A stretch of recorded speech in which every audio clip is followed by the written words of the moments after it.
It was common that if you roamed the South Connecticut streets, dived down Dixwell, happened to pass by Al's laundromat, cruised down Wooden Street, about 6 houses down, you find a white and blue house.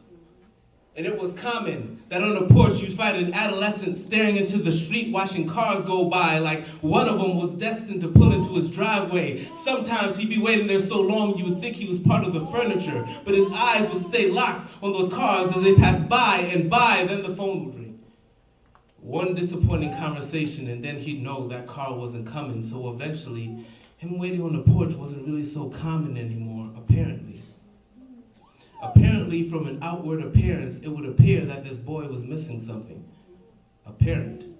He was one short of a nuclear family, but even in his father's absence, he was still radioactive. Love flowed in his home like AC in the summertime, and everything was cool like Arizona ice until Satan caught him slipping.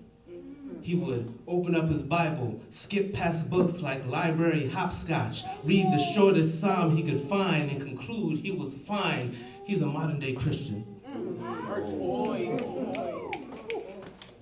Please listen, because the story of Eve is not just for women. We all have our apples, things we're attracted to.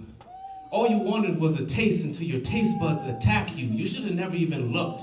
But because you did, you stumbled into a conversation with a crook. Look, you're talking to a snake. What makes you think at the end of the conversation you'll still be thinking straight? Now his mindset changed.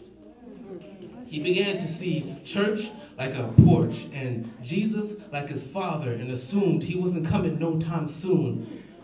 He began to run through those same streets he used to stare in.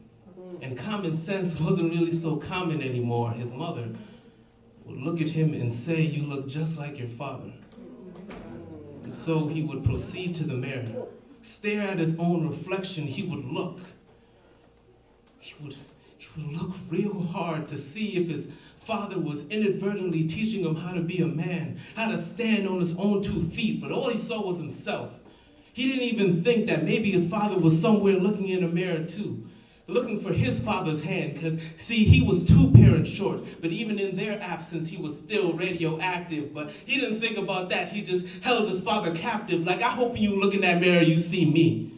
See me living life to the fullest, like I'll be young forever. See me late night, cruising unfamiliar streets, car full of comrades. We went to war in every city. The radio was on, but we were so loud we couldn't even hear it. I hope you see me smoking pot, passing alcohol with friends. I knew it was wrong, but everyone else said it was cool. I hope you see me going in and out of nightclubs, praying before I went in because I knew somebody was still watching me. And I don't know if I'll make it out. My eyes accustomed to strobe lights, my ears accustomed to crooked conversation, but all I could hear was the music. I hope you see me watching porn like television, making mistakes in bedrooms because everybody else said it was the wave, and I don't want to be the only one left on shore. I hope you see me in house parties with no chaperones, dancing with strangers, hands in the air, singing songs, and I'll still be in church every Sabbath morning singing songs. Look at the man that I've become.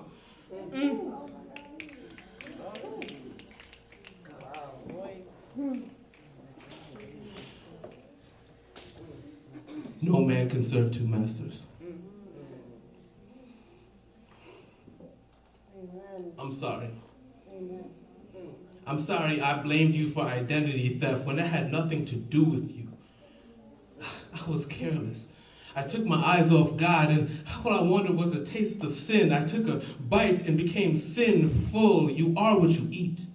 And even before my eyes were in those streets, God had his eyes on me. I'm a testimony with hands and feet. God does save broken people. Amen. I hope you see me. If I walked in here with burns on my arms and I told you I used to play with fire, you would think twice before doing the same. Well, visualize my scars. Sin is fire, and I've been burned enough. Lord knows I'm still putting out flames, but thank God I don't have to do it by myself. Amen.